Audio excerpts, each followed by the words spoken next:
भोगाको सिद्धान्तले कामै गरेन हुन्छ।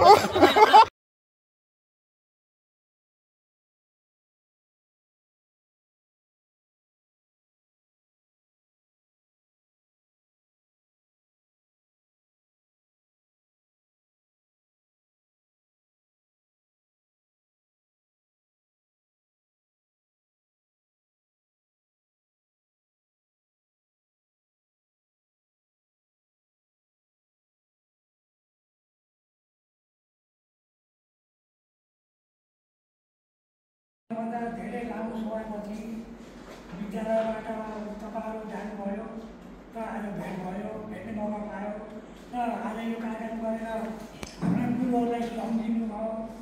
यसको लागि म एकदम हृदयदेखि तपाईँहरूलाई धन्यवाद दिन्छु। मलाई पनि देख्न मन थियो र अब यस्तै हो, अब मौका सन्दर्भले आज तपाईँहरू माझमा हुन पाएँ, तपाईँहरू सम्झिनु भयो र मैले आज हर्षित छु। धन्यवाद सर, थैंक यू सर। सम्पूर्ण भाइ बहिनीहरूलाई हृदयदेखि धन्यवाद, आशीर्वाद। एसएलसी 2046-47 को ब्याचले यो पुनर्मिलनको कार्यक्रमको आयोजना गर्यो।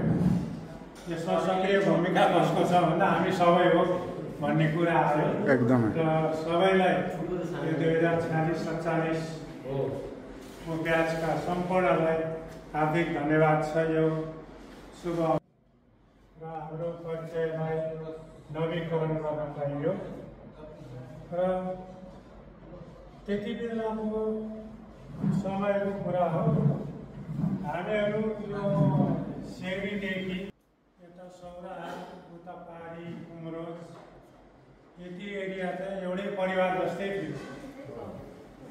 जस्तै सबै घरको बुवा आमालाई चिनिने, कसका को सन्तानहरू छन्, के गर्दैछन्, कहाँ पढ्छन्, हामी कहाँ पढ्छन् भनेर सबैसँग परिचय थियो। र एउटा सम्पूर्ण यो एरिया, कति एरिया थियो हाम्रो स्कुलको क्याचमेन्टको एरिया, त्यो चाहिँ एउटा परिवार जस्तै थियो र त्यही भएर हामीले एकअर्कालाई बिर्सिन पनि सक्दैनौँ। तर पारिवारिक नाता जस्तै पनि रह्यो, त्यो पनि धेरै खुसीको कुरा हो। र अहिलेको समयमा आएर त्यो चाहिँ अलिक कम हुँदै गएको हो कि जस्तो मलाई लागेको छ। त्यो नहुन पनि सक्छ। र मैले झ्वारी स्कुलमा आएर 2042 सालदेखि पढाउन थालेँ। पहिलो ब्याच भीमबहादुर बस्नेत, तपाईँहरूले सायद चिन्नुहुन्छ होला, भीमबहादुर बस्नेत फर्स्ट भयो त्यति बेलाको। र उनको चाहिँ एसएलसीमा फेल भनेर पनि आयो। गणितमा 09 अनि त्यसपछि फेल भनेर आयो। कति थाल्यो, निवेदन दियो, केही सिट लागेन। अनि जहाँसुकै सल्लाह गरेर अब पुनः परीक्षा, मौका परीक्षा दिन लाउनु भनेर स्कुललाई सुझाव आयो धेरै ठाउँबाट र फर्म पनि भरियो। उनी चाहिँ परीक्षा दिन तयार पनि भयो।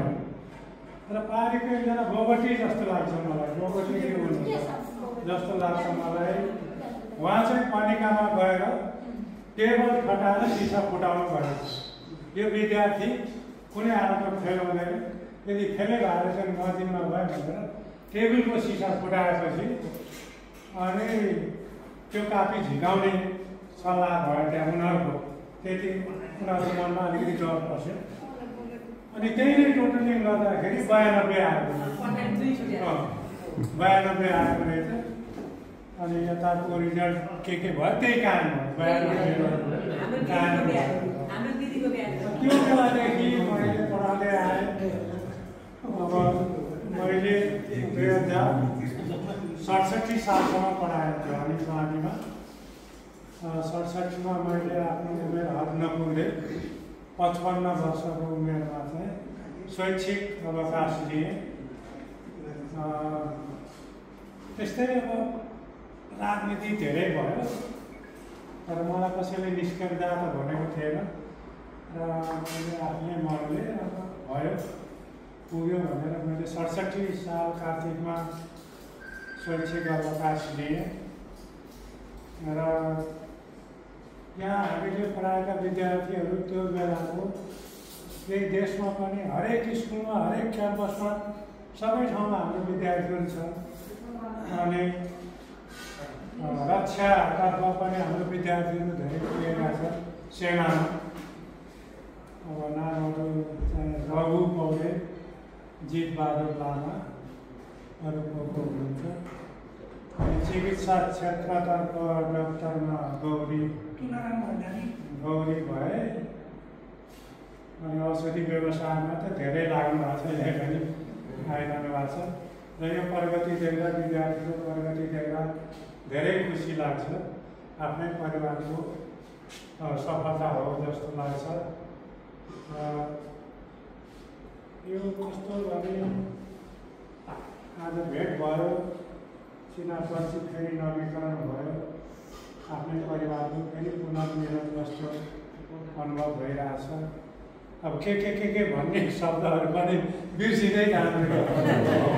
धेरै राम्रो धेरै राम्रो छ। खुसीले हो, खुसीले पनि त्यो शब्दहरू भित्रभित्रै हराउने रहेछ। अनि म चाहिँ अहिले टजरीमा बस्छु। एउटा छोरी जापानमा छ, छोरी ज्वाइँहरूले राम्रै गरेका छन् जापानकोले पनि। अनि एउटा छोरी अस्ट्रेलियामा छ, त्यहाँको पनि राम्रै छ, दुवैतिर राम्रै छ, बोलाउँछन्। अब ज्वाइँहरूले पनि राम्रै मानिरहेको छ। त्यसैमा राजी खुसी जीवन चलिरहेको छ।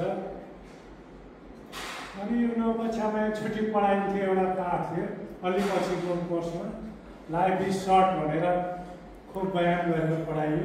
साँच्चै नै लाइफ चाहिँ धेरै नै छोटो रहेछ जीवन, कति चाँडै समय बित्छ। अब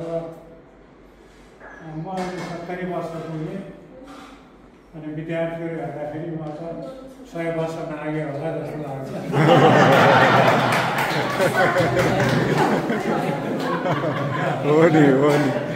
हो नि एकदम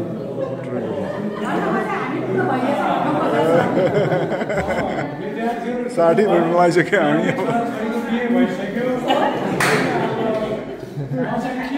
कति वर्ष भयो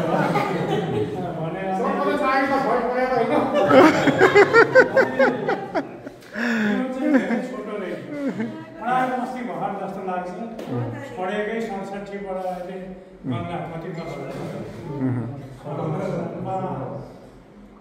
ब्रह्मनगरबाट पढाइ सुरु गरेको। ब्रह्मनगरबाट पारी भीमपुर गएँ। भीमपुरबाट झुवानीबारीमा 42 सालतिर आयो।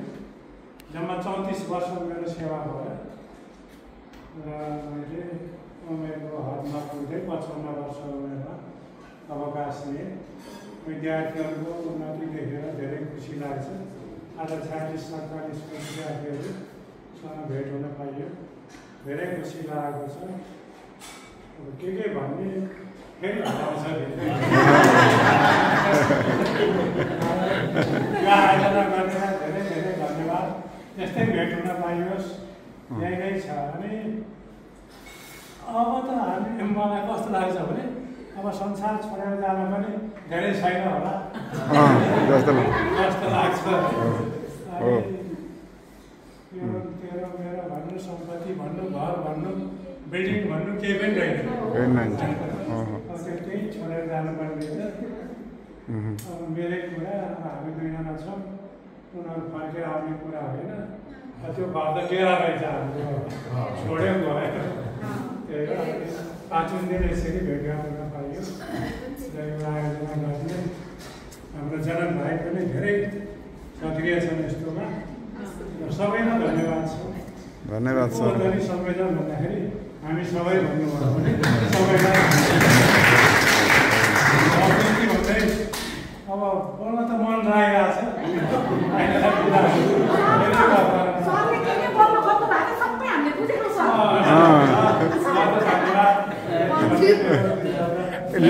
जाँचमा लेख्ने बेला केही बुझिने नि, अहिले बल्ल बुझिन है। अहिले बुझिन, पहिले बुझेको भए राम्रो नम्बर आउँथ्यो।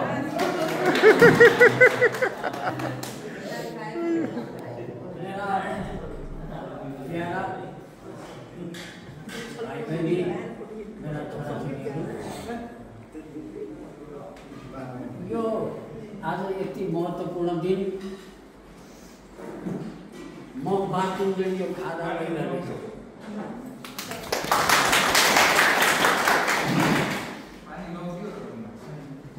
यो अमूल्य सम्पत्ति अमूल्य निधि बाबु नानीहरूले हामीले पाएका छौँ र त्यो आफ्नै अथक परिश्रमले हरेक कामहरू हरेक कर्महरू आफैले गरिन्छ त्यो आफ्नो ठाउँमा रह्यो। तथापि गोरुको देखाउने भन्छ नि बाटो देखाउने हामी गुरुहरू कहिले भुल्नु छैन, भुल्नु पनि हुन्न। यसरी यो जगत गराइदिने 47 का जुन विद्यार्थीहरू सबैमा धन्यवाद छ।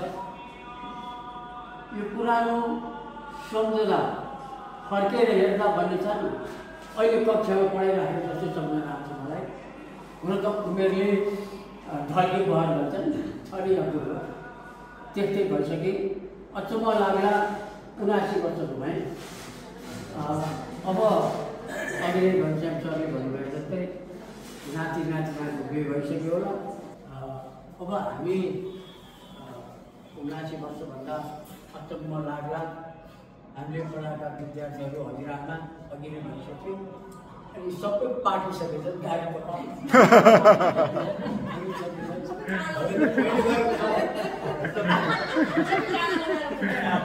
त्यस कारणले यो अति मिठो जगत रमाइलो जगत चेहराहरू सम्झाइदिने घनश्याम टिचरले हुन्छ रिन्यू गराइदिने होइन, यो सबैको सहयोगबाट यो भयो भन्ने छ। एकदम यथार्थ चित्रण हो नै। मेरो यो मुटुमा मिलेछ किन हो काँडा कुनै नैनको निन्द्रा हो थकाइ छैन किन हो चिन्ता छै भेटको गर्छु कोसिस बिर्सने तर पनि झन् सम्झना पर्दछ यही सुन्दर चेहरा झलझले आँखामा घुम्दछ।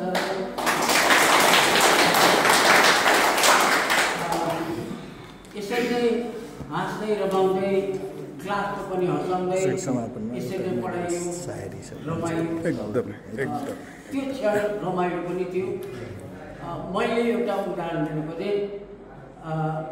हाम्रो ढुङ्गाना उषा ढुङ्गाना मैले अघि चिसो भन्नु खोजेँ पछाडि बस्ने अर्थशास्त्र पढाउँदै साथीहरूसँग जिस्किने चिमट्ने अनि चक्को टुक्राले ट्याक्क हानी ठ्याक्क लाग्थ्यो। फेरि सुरु गरौँ फेरि जिस्किने चट्ट गरेर पढ्दै नपढेका ल्याप्ची लाउनेहरू पुलिसमा जागिर खान्छन् भन्थे तपाईँ कहाँ भने मेरो शब्द यही थियो।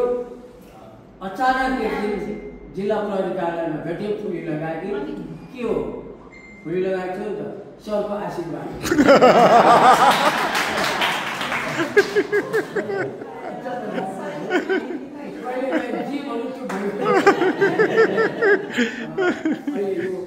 आफ्नो ठाउँमा आफ्नो कर्म गरेर बसेका छौँ जति खुसी लागेको छ। यो खुसी सबैमा रहोस्, सधैँ रहोस्, यो क्षणिक नहोस्। यसले लफाइले बिग्रेर मैले चाहिँ यो पुरानो हाम्रो कोर्समा पढ्थ्यो। म 25 सालको एसएलसी हो।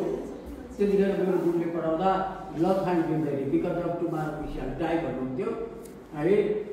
हाँस्नु र रमाउनु नै जिन्दगी रहेछ। त्यसै कारणले यो हाम्रो जिन्दगी हाँस्ने र रमाउने यो कुनै बाटो न त मेरो जीवन मार्गको एक दिन सबै जान्छन् स्वप्न पुरा भएपछि बाँकिन सक्छु यो कविता। अहिले यहाँ घनश्याम सरले भन्नुभयो जस्तै घरकै पनि होइन बास बस्न हो उठ्छौँ जान्छौँ कहाँ सिद्धिन्छ जिन्दगी कहाँ खडा हुन्छ थाहा छैन।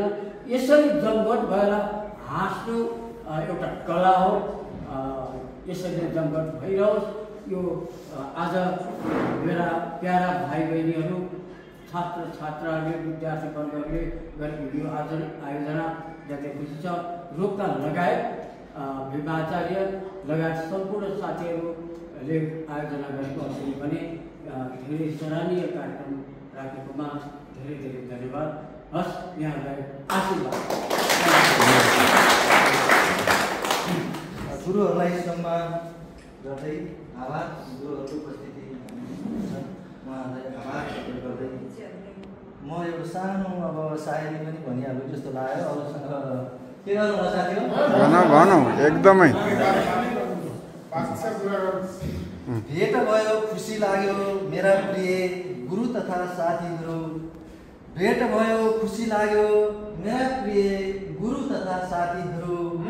यो यात्रा निरन्तर रहनुपर्छ, यो यात्रा निरन्तर रहनुपर्छ।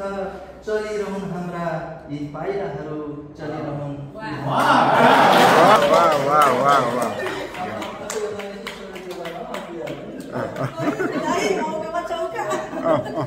एकदमै ठिक छ। हेर त साथीहरू, आकाशमा हजारौं ताराहरू भएर के भयो? हेर त साथीहरू, आकाशमा हजारौं ताराहरू भएर के भयो? जसले उज्यालो दिँदैन भने, जसले उज्यालो दिँदैन भने। अनि मनन गर त साथीहरू, यहाँ हजारौं डाक्टर भएर के भएर बिरामीहरू मरिरहेका छन् भने, मरिरहेका छन् भने। हस्, थ्याङ्क यू।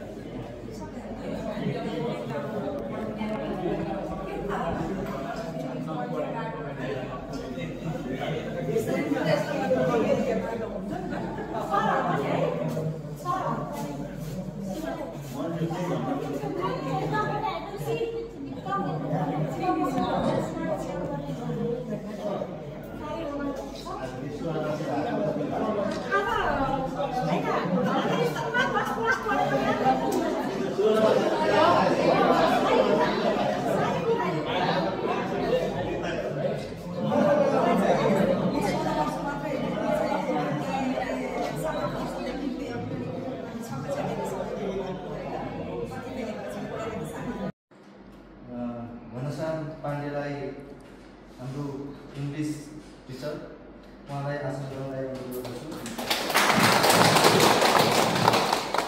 त्यसै गरी गोविन्द रिजाल फुलागी सर, उहाँलाई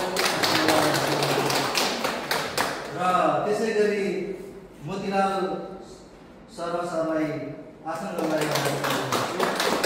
र अब हामीले यो एउटा सुनौलो अवसर हामीले जुटाइरहेका छौँ र हामीलाई खुसी पनि लागिरहेको छ। हामीलाई पुरानो हामी 40-47 सालका विद्यार्थीहरू जुहानी स्कुलमा पढ्ने अनि जमघट गरिरहेका थियौँ र त्यसमा हामी गुरुहरूलाई पनि सम्मिलित गराएर अब सम्मान गर्न पाए के हुन्थ्यो भने साथीहरूको राय अनुसार यसले त एकदमै राम्रो कुरा हो भन्ने हामीले साथीभाइको बिचमा छलफल भयो। आसन ग्रहण गरिसकेका छौँ र अब गुरुहरूको इच्छा